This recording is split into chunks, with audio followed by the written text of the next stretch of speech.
Les particules fines Quesaco avec Yann Chanak, ingénieur chez Atmosud. Donc les particules fines, c'est tout ce qui est solide ou liquide dans l'air ambiant. On parle souvent des polluants gazeux. Et là, par contre, on s'intéresse vraiment à cette part-là des particules donc solides et liquides qui sont en suspension dans l'air. Pourquoi on s'y intéresse? Parce qu'elles ont un impact sur la santé. Plus une particule est fine, plus elle pénètre profondément dans l'arbre respiratoire. Donc nous, ce qui va nous intéresser, c'est la part qui est inférieure à 2,5 microns. Donc c'est en gros la taille d'un virus ou d'une bactérie.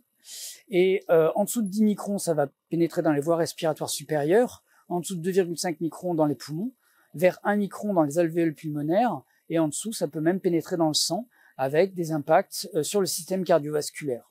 Donc, historiquement, on va surtout s'intéresser à la masse des particules parce que il y a 20 ans, 30 ans, c'était la seule manière qu'on avait de mesurer les particules en suspension.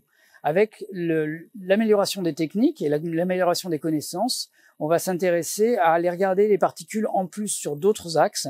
Donc, notamment, on va compter les particules, comme l'appareil qui est à côté de moi ici, où on va aller mesurer la nature chimique des particules, ce qui a deux intérêts.